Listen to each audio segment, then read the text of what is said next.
Apakah kalian pernah merasa frustasi ketika belajar, tetapi sulit menemukan metode yang benar-benar efektif? Masalah ini pasti sudah tidak asing bagi banyak dari kita. Seringkali, kita terjebak dalam rutinitas belajar yang kurang produktif, tanpa menyadari bahwa kunci keberhasilan ada di dalam pemahaman cara otak kita bekerja. Namun tenang saja. Dalam video kali ini, kita akan membahas solusi untuk masalah tersebut. Kami akan mengeksplorasi 7 pelajaran luar biasa yang dapat diambil dari buku inspiratif Learning How to Learn, karya Barbara Oakley. Bersiaplah untuk merubah cara kalian belajar dan memaksimalkan potensi otakmu. Ayo bersama-sama menjelajahi dunia pembelajaran yang lebih efektif dan memecahkan masalah-masalah belajar yang mungkin selama ini membuat frustrasi. Mari kita mulai perjalanan ini menuju pembelajaran yang lebih baik.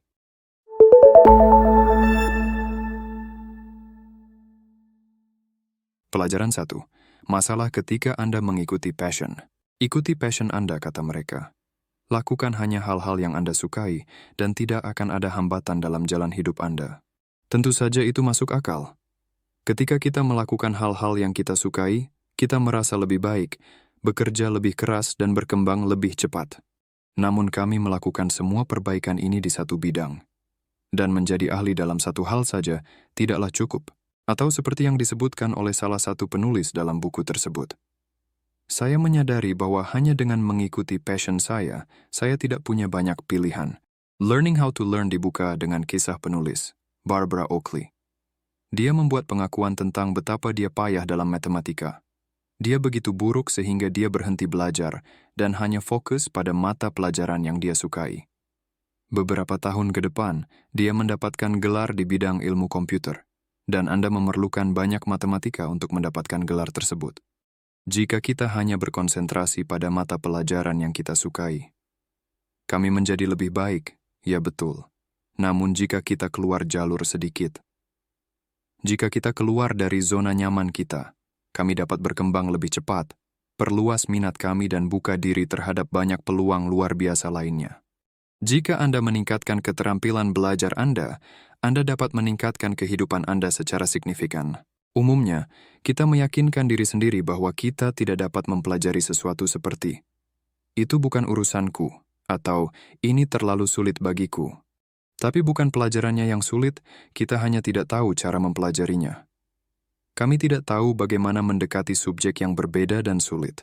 Saat Anda memperoleh alat pembelajaran baru, memahami cara mendekati suatu subjek, Anda dapat mempelajari apapun, bahkan jika Anda gagal berkali-kali sebelumnya. Itulah tepatnya yang diajarkan buku ini kepada kita. Bagaimana menjadi lebih baik dalam belajar, sehingga kita dapat menaklukkan wilayah baru dan memperluas peta pengetahuan kita. Pelajaran 2. Kita punya 2 cara berpikir. Setelah melakukan banyak pemindaian otak, ahli saraf menemukan bahwa otak kita bekerja dengan 2 cara berbeda. Penulis menamakannya sebagai focus mode dan diffuse mode. Kedua cara berpikir ini penting untuk menghasilkan ide-ide segar, secara lebih umum meningkatkan pemikiran Anda. Mari kita lihat satu persatu. 1. Focus mode. Focus mode pada dasarnya adalah memperhatikan sesuatu dengan cermat. Anda terpaku pada topik tertentu dan sepertinya tidak ada hal lain yang penting. Saat Anda mempelajari sesuatu, Anda berada dalam focus mode. Penulis menghubungkan konsep tersebut dengan mesin pinball. Anda tahu yang akan Anda lihat di ruang permainan. Jadi, saat Anda berada dalam focus mode, bayangkan bola memantul di antara beberapa bumper di satu area kecil. Saat membentur bumper ini, bola menciptakan jejak. Jalur serupa tercipta di otak Anda. Saat Anda mempelajari sesuatu, Anda menciptakan jalur internal. Semakin Anda fokus saat belajar, semakin kuat jalurnya. Diffuse mode. Diffuse mode praktis seperti melamun. Pikiran Anda tidak terfokus pada hal tertentu. Anda membiarkannya berkeliaran. Apa manfaatnya? Anda mungkin bertanya. Saat dalam diffuse mode, jalur otak yang berbeda diaktifkan. Saat Anda melepaskan siripnya, jika kita kembali ke contoh pinball, bola jatuh ke meja berbeda dengan bumper lebih sedikit, metafora lain yang penulis gunakan. Jarak bumpernya jauh lebih jauh. Jadi, pemikiran Anda jauh lebih luas. Anda memikirkan berbagai hal yang pada awalnya mungkin tampak tidak ada hubungannya dengan masalah yang Anda hadapi, namun hal itu membantu Anda melihat gambaran yang lebih luas. Cara terbaik untuk memecahkan masalah adalah dengan beralih antara focus mode dan diffuse mode. Kita tidak bisa melihat gambaran besarnya ketika kita fokus pada masalahnya. Kami hanya menyalakan jalur yang kami buat sebelumnya. Namun, hal ini jarang sekali cukup untuk memecahkan masalah yang sulit. Kita perlu mengundang konsep berbeda dari domain lain. Saat Anda memasuki diffuse mode, Anda memberikan pikiran Anda istirahat dari masalah. Namun Anda juga melakukan hal lain, Anda membiarkannya melihat bagaimana masalah yang Anda selesaikan berkaitan dengan hal lain yang Anda ketahui. Begitulah cara Anda memecahkan masalah yang rumit. Itu sebabnya teknik Pomodoro begitu terkenal. Bagi yang belum tahu konsepnya sebagai berikut, Anda menetapkan waktu untuk mengerjakan tugas tertentu selama 25 menit. Setelah 25 menit, Anda istirahat 5 menit. Teknik ini berhasil bukan hanya karena Anda beristirahat secara teratur, tetapi karena ini memungkinkan Anda untuk beralih di antara mode berpikir. 25 menit kerja fokus dan kemudian 5 menit melamun. Keduanya penting untuk membantu Anda memunculkan ide orisinal untuk memecahkan masalah yang Anda hadapi. Pelajaran 3. Neuron adalah dasar bangunan otak Anda. Bagaimana kita ingat untuk melakukan pekerjaan kita? Untuk melakukan tugas rumit tanpa harus melihat manual setiap saat.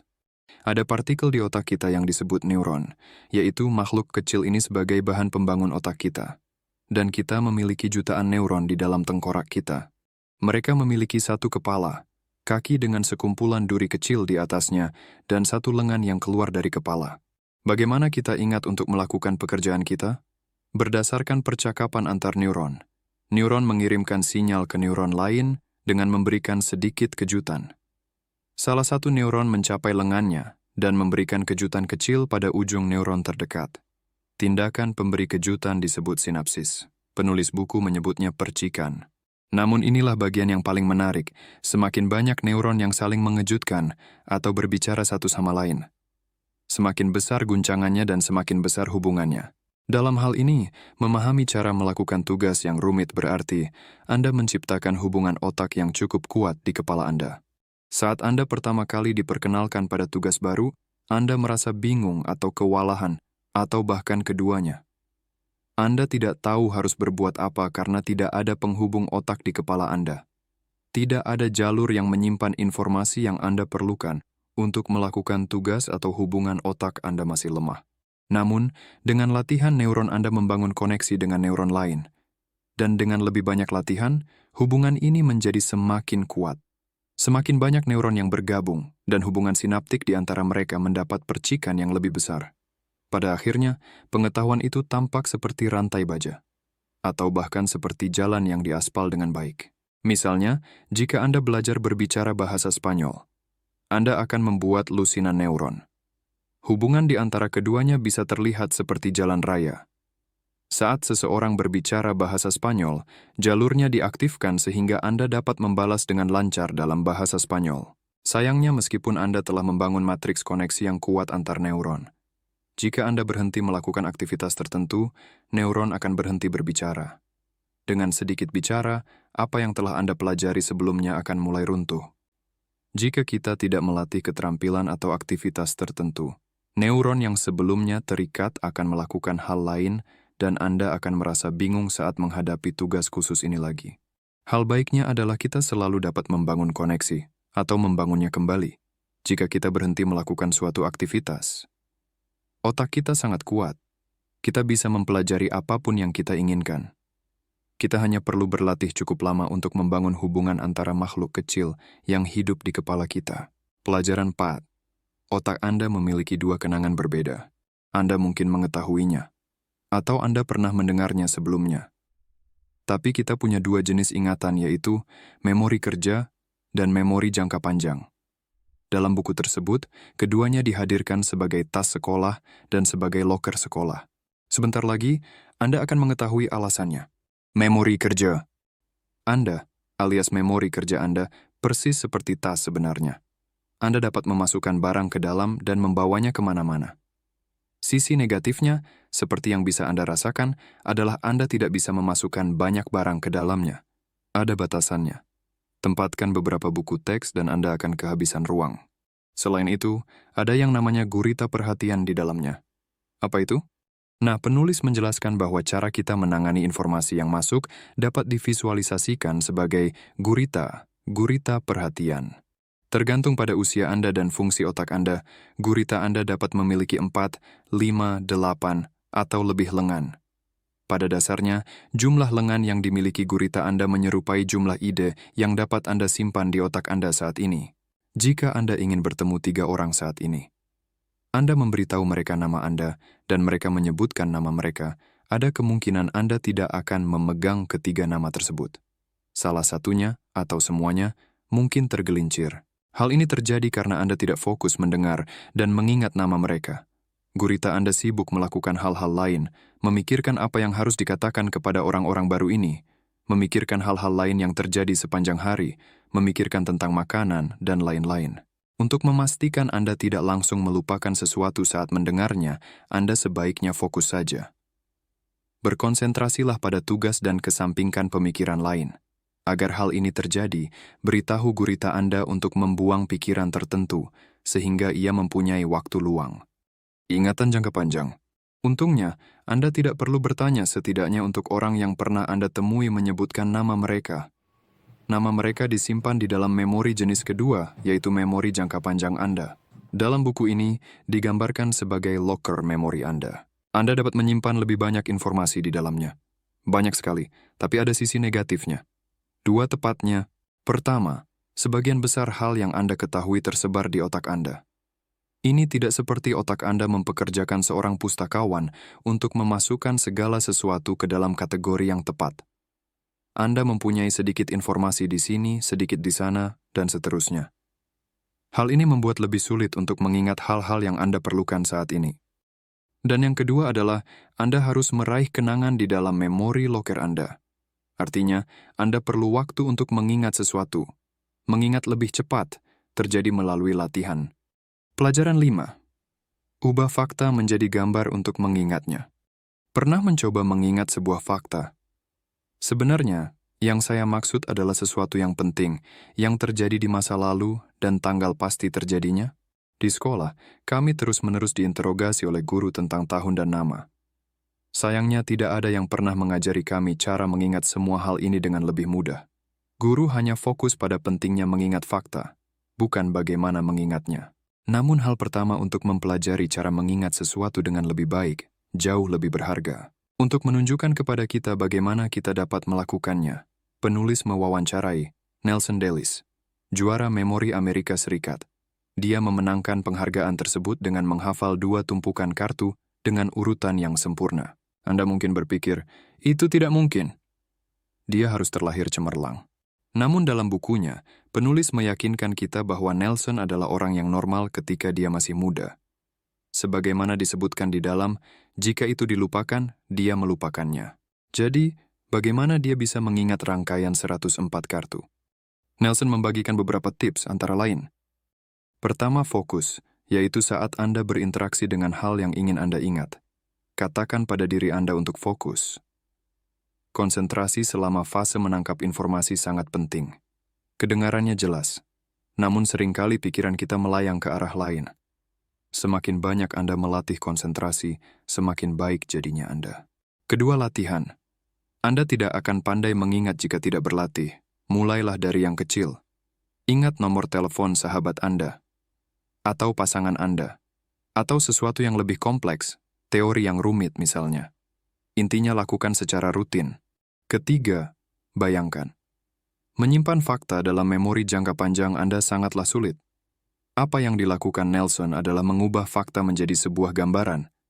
Gambar dengan mudah menempel di dinding loker Anda. Dan sebagai tambahan, tambahkan gerakan pada gambar. Keempat, simpan. Simpan informasi secara lebih baik dengan menghubungkannya dengan hal-hal yang sudah Anda ketahui.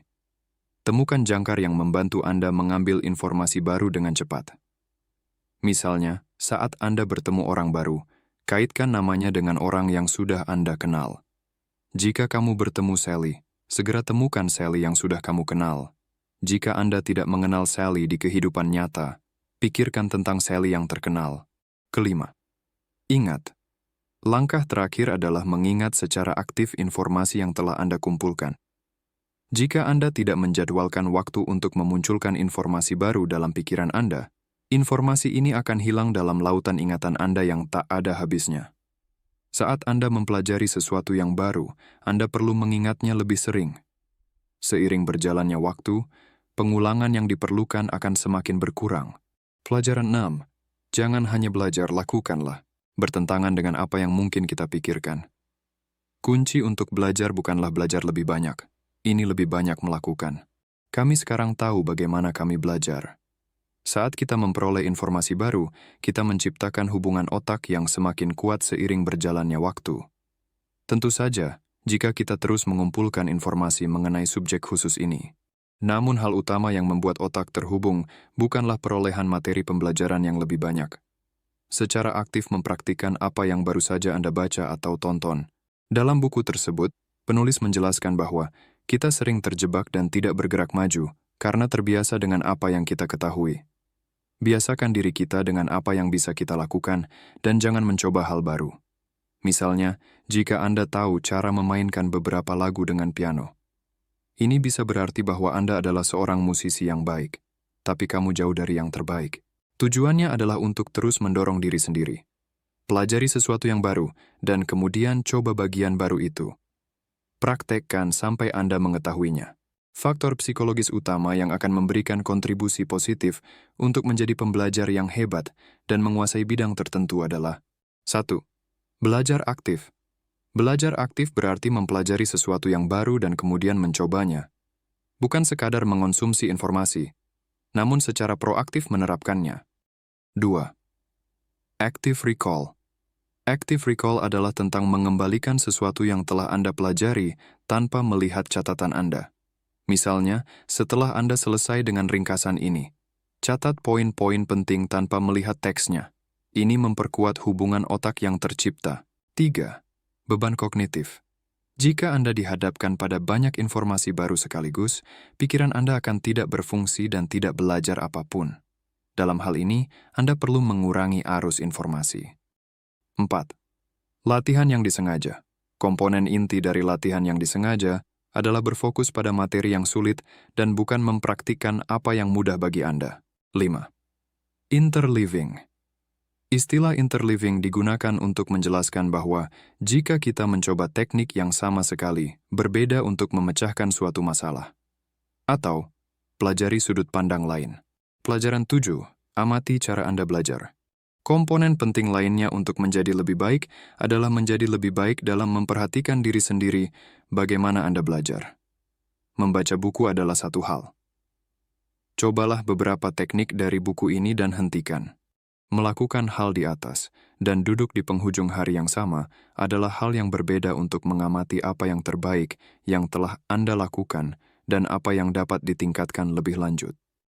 Ide petualangan dari buku ini adalah untuk merasa nyaman di penghujung hari. Ambil buku catatan dan coba jawab beberapa pertanyaan. Ini misalnya. Hal baru apa yang Anda pelajari hari ini? Bagaimana pembelajaran Anda? Apakah ada sesuatu yang Anda lakukan dengan sangat baik? Adakah yang mungkin bisa Anda lakukan dengan lebih baik? Apa yang membuat perbedaan dalam pembelajaran Anda hari itu? Pada jam berapa saya berhenti belajar? Bahkan jika Anda tidak lagi menganggap diri Anda seorang pelajar, Anda dapat menyesuaikan pertanyaannya terkait dengan pekerjaan. Ide utamanya adalah merenungkan hari-hari Anda secara teratur. Cobalah untuk menemukan pola. Dengan wawasan ini, buatlah beberapa perubahan dan mulailah mengamati lagi. Beberapa ide dari penulis yang dapat membantu Anda meningkatkan cara belajar lebih lanjut. 1. Belajar di tempat yang berbeda. Mungkin terlihat aneh, namun belajar di satu tempat tertentu dapat mengganggu daya ingat Anda. Jika Anda selalu belajar di, katakanlah, perpustakaan, gurita perhatian Anda akan terbiasa dengan hal ini. Jadi, materi yang dipelajari di perpustakaan hanya bisa keluar jika Anda berkunjung ke perpustakaan. Jika Anda memperoleh informasi baru di berbagai tempat, gurita perhatian Anda, seperti yang dikatakan dalam buku, akhirnya terbiasa menemukan sesuatu di loker memori jangka panjang Anda dimanapun Anda belajar. 2. Cobalah materi yang berbeda. Beberapa orang lebih suka belajar dengan menonton video, yang lain dengan membaca teks. Yang ketiga, misalnya, mungkin ingin menghadiri seminar. Kita semua memiliki gaya belajar pilihan kita. Namun menurut penelitian yang disebutkan dalam buku tersebut, mengandalkan satu media untuk belajar bukanlah cara belajar yang terbaik. Jauh lebih baik untuk mencampur sumber. Tonton videonya ya, tapi baca juga. 3. Tetapkan waktu berhenti. Menjadwalkan waktu untuk berhenti belajar atau berhenti bekerja tergantung pada tahap kehidupan Anda. Adalah hal terbaik yang dapat Anda lakukan untuk diri Anda sendiri. Ketika Anda memiliki jadwal yang padat, Anda tahu bahwa Anda harus mendengarkan dan belajar dari sini, Anda akan lebih berkonsentrasi. Nah, itulah 7 pelajaran luar biasa dari Learning How to Learn oleh Barbara Oakley yang dapat merubah cara kita belajar. Sekarang, saatnya kita menerapkan semua wawasan ini dalam kehidupan nyata kita. Ingatlah, proses pembelajaran adalah perjalanan panjang. Jangan ragu untuk mencoba berbagai strategi yang telah dibahas dan temukan apa yang paling cocok untukmu. Berikan waktu pada dirimu sendiri untuk tumbuh dan berkembang. Jangan lupa untuk berbagi pengalaman dan hasil perubahan yang kalian alami setelah menerapkan pelajaran ini. Kita bisa saling mendukung dan menginspirasi di komunitas pembelajaran kita. Terima kasih telah menyaksikan video ini. Jika kalian menikmatinya dan merasa mendapat manfaat, jangan lupa untuk like, subscribe, dan tekan lonceng notifikasi agar tidak ketinggalan konten-konten edukatif lainnya. Mari bersama-sama memaksimalkan potensi otak kita dan menjadikan setiap proses pembelajaran sebagai langkah menuju kesuksesan. Sampai jumpa di video berikutnya.